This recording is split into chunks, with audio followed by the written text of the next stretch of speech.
Welcome to another deep dive. Today we'll be looking into the relationship between nature and spirituality. It's a big one.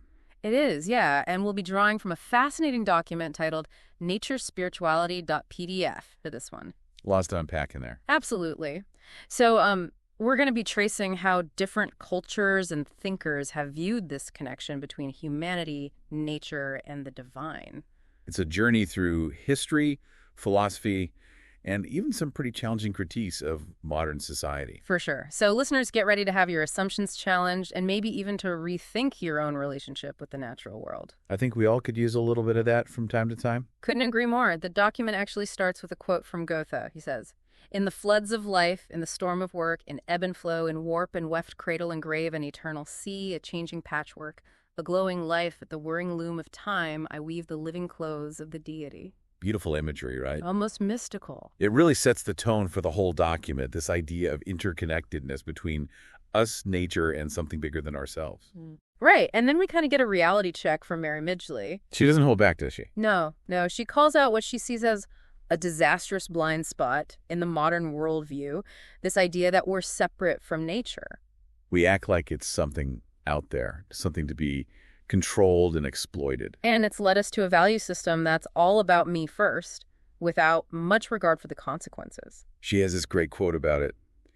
"We are mystified as surely no other set of people would be about how to recognize the claims of the larger whole that surrounds us, the material world of which we are a part." Right. It's like we've forgotten that we're part of this incredible web of life and that our actions have a ripple effect. We're not just isolated individuals floating around. Exactly. And the document really drives that point home by contrasting the achievements of past civilizations with our modern symbols. Yeah, the art of Altamira, Stonehenge, Borobudur versus shopping malls, missile silos, cooling tanks. Makes you think, doesn't it? It does. It's Susie Gablick's critique that those older structures were built with a reverence for nature, while ours represent consumption and a disregard for the sacredness of life. Okay, so things have gone a bit sideways, but how did we get here? How did we lose sight of that connection with the sacred? That's a question that runs throughout the whole document. It even gets pretty existential, asking how events like Auschwitz and Hiroshima fit into our understanding of God and the universe. Heavy stuff, for sure. But it forces us to confront the darker side of human history and how it challenges our traditional views of the divine. And that's where Karen Armstrong comes in. She talks about the decline of mythology and the rise of rationalism in Western religion, how we've lost touch with the mystery of existence. So instead of embracing the things we can't fully explain, we try to rationalize everything. And in doing so, we lose sight of the things that point to something bigger than ourselves. So we have this tension between faith and reason, between the mystical and the rational. But not everyone buys into that mystical perspective. Right. The document includes Slavoj Žižek, who's much more skeptical. He's not afraid to ruffle some feathers. He actually calls out Buddhist bullshit, which is pretty provocative. Basically saying that spirituality is just wishful thinking. So we have two very different perspectives. One that finds meaning in the mystical, and one that sees it as nonsense. Where do you land on that as a listener? Are you more drawn to the mystery, or are you with Žižek on this one? It's a good question, and one that's worth pondering. But then the document throws another voice into the mix, Ted Hughes. Now he's a powerful writer. He warns about the dangers of relying solely on a rational approach to the world. He describes the scientific spirit as a ferocious virus of abstraction that can blind us to the richness and complexity of life. So it's like he's saying, hey, science is great, but don't let it suck all the magic out of the world. And it makes you think about how our language itself reflects this tendency towards separation and categorization. Right. The document explores the etymology of words like science, schism, and discourse. And what's interesting is that those words themselves embody this idea of division and splitting apart. It's like our language reinforces this sense that we're separate from nature rather than a part of it. Which leads us to the next big topic, dominion. The document zeroes in on the biblical concept of dominion from Genesis and how it's been used to justify exploiting nature. It's a word that carries a lot of baggage. But didn't dominion originally mean something different? You're right. It hasn't always had this connotation of control and domination. So how did we get from stewardship to exploitation? Well, the document traces how the meaning of the word has evolved over time Hmm. and how it's been used to justify everything from whale hunting to factory farms. And it really asks us to confront the scale of animal agriculture. Millions of animals raised and slaughtered every year. Is that truly dominion, or is it something more disturbing? Marco Heleno Barreto certainly thinks so. He calls it a form of irrational domination that's preventing us from reaching our full spiritual potential. It's a powerful challenge to our modern way of life. It really makes you question those everyday choices we make, the food we eat, the products we consume. And it contrasts sharply with John Ruskin's observation that Eastern thought doesn't even have a parallel concept of dominating nature. He saw the Western drive to subjugate nature for profit as a major difference between the two worldviews. So we have this Western worldview that emphasizes control and exploitation, but what about other cultures? Right. The document brings in Karen Armstrong again, this time, to describe Babylonian religion. Oh, interesting.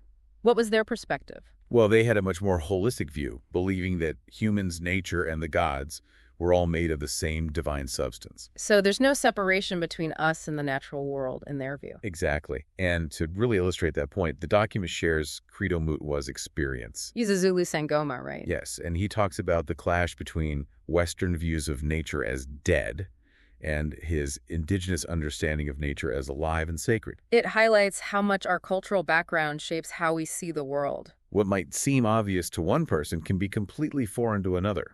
Absolutely. It makes you question everything you thought you knew about nature.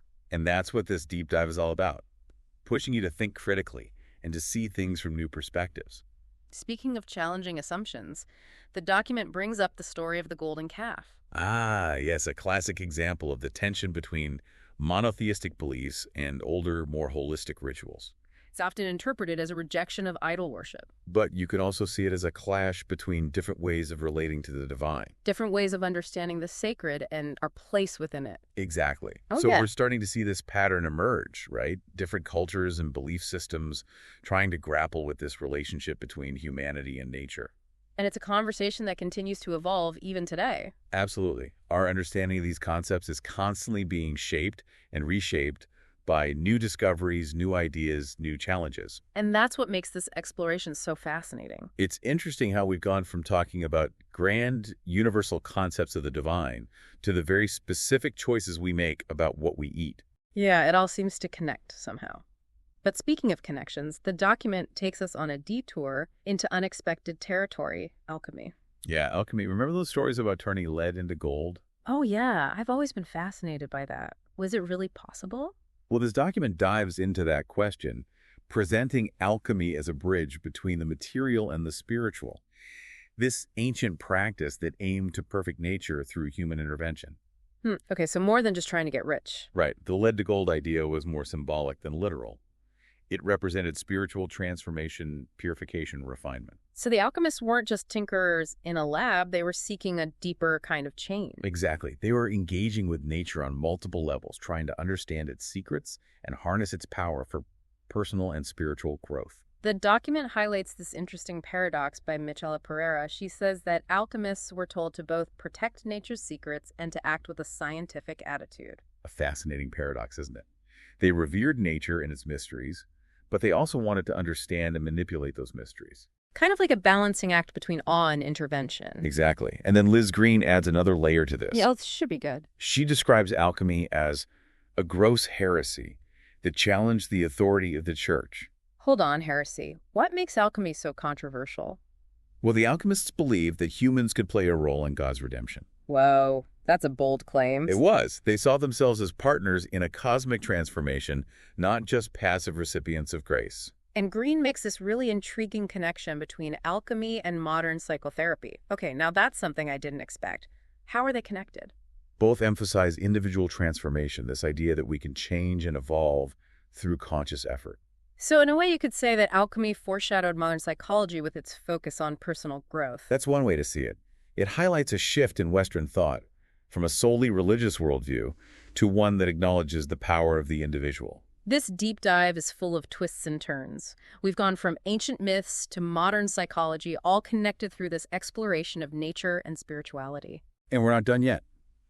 The document takes a darker turn, now exploring the concept of nature as demonic or evil. Whoa, okay. That's quite a shift.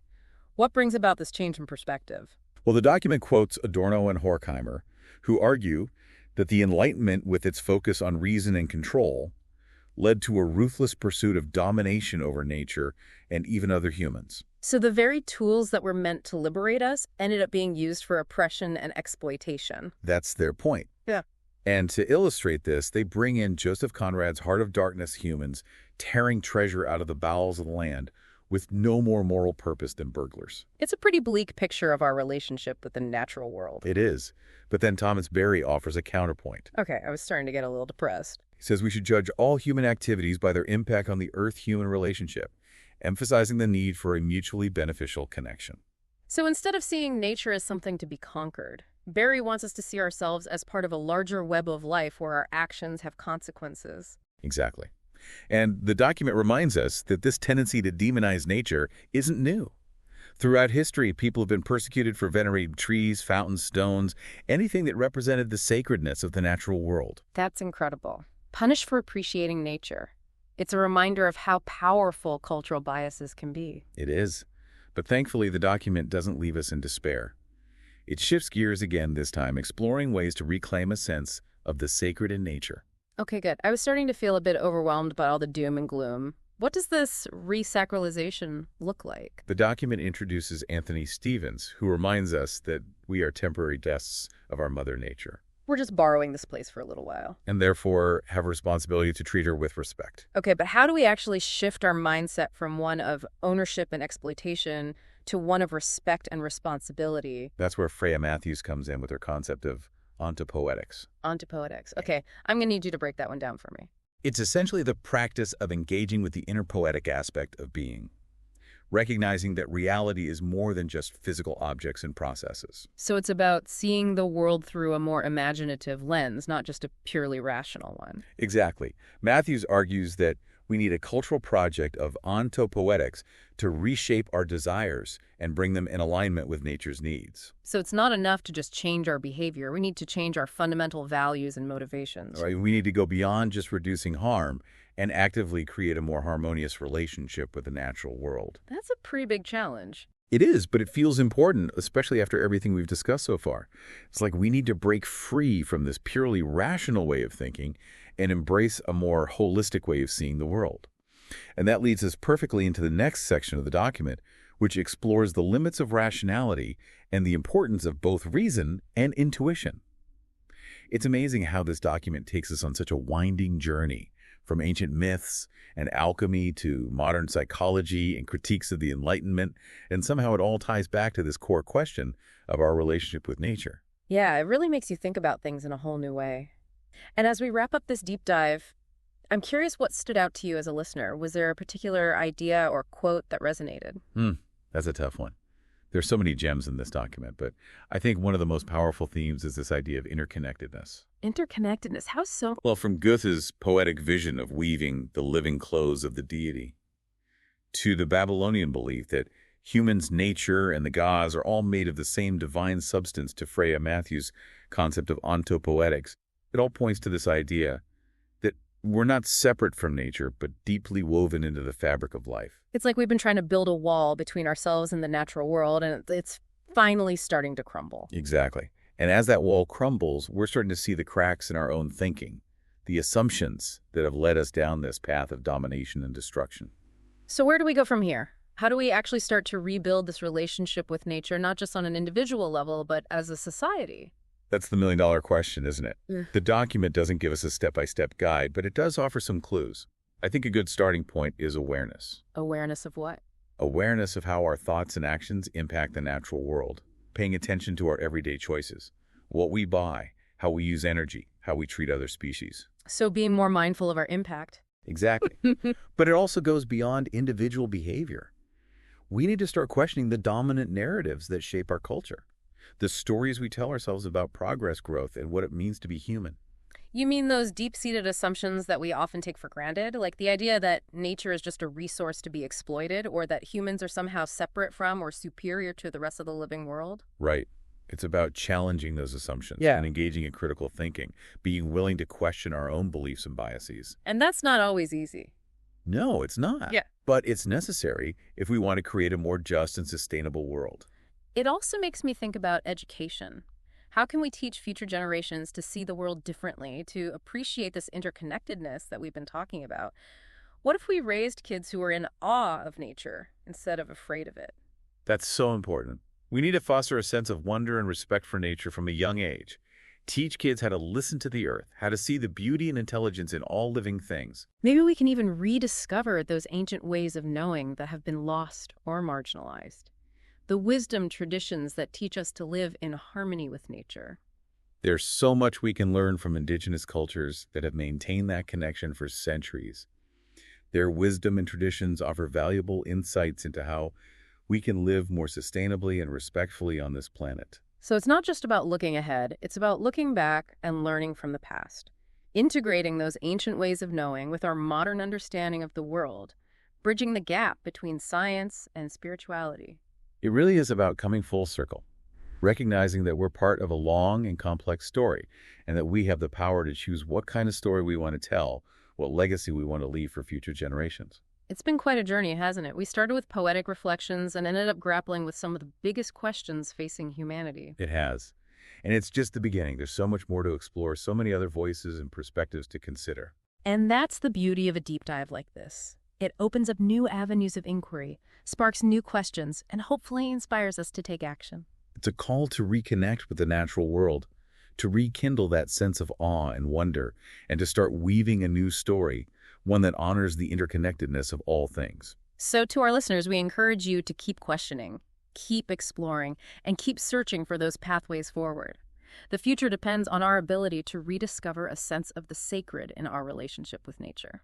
This deep dive has been just a starting point.